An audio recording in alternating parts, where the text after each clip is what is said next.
పరిపాలన దక్షత, పారదర్శకమైన పరిపాలన కలిగిన మా నాయకులు, మా రాష్ట్ర ముఖ్యమంత్రి వర్యులు గౌరవ శ్రీ నారా చంద్రబాబు నాయుడు గారి తాలూకా పనితనం.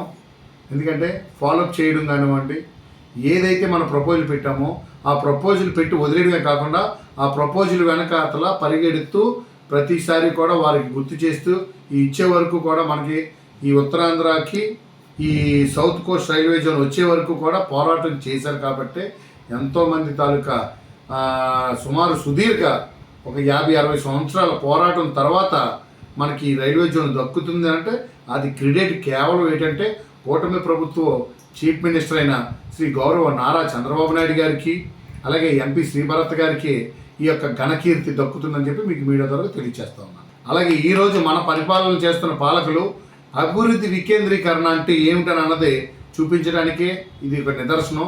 ఇటువైపు ఉత్తరాంధ్రలో చూసుకుంటే విశాఖపట్నం కానివ్వండి, అలాగే అటువైపు చూసుకుంటే అమరావతి కానివ్వండి, అలాగే నిన్నగాక మన అది అటు సైడ్ కర్నూలులోని మన వాటర్ ప్రాజెక్టులు కానివ్వండి.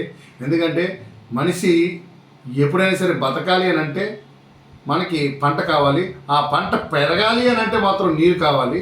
ఈ సాగునీరు ప్రాజెక్టులన్నీ కూడా కర్నూలు, రాయలసీమలో, ఎందుకంటే గతంలో చూసుకుంటే గత పాలకులు 5 సంవత్సరాల పరిపాలన కానివ్వండి, ఆ రాయలసీమ ప్రాంతం నుంచి ఎంతోమంది ముఖ్యమంత్రులు వచ్చినప్పటికీ కూడా రాయలసీమలో వర్షాలు ఉండవు, కరువు ప్రాంతం అన్న ఉన్న దగ్గర నుంచి ఈరోజు రాయలసీమ రతనాల సీమ అన్నట్టుగా మార్చి రాయలసీమలో కూడా అంటే పంటలతో పాడి పంటలతో కూడా పండే విధంగా సాగునీరు అందించే ప్రాజెక్టులు తీసుకొచ్చిన ఘన కీర్తి మన శ్రీ నారా చంద్రబాబు నాయుడు గారికి అని చెప్పి మీకు మీడియా ద్వారా తెలియజేస్తా ఉన్నాను.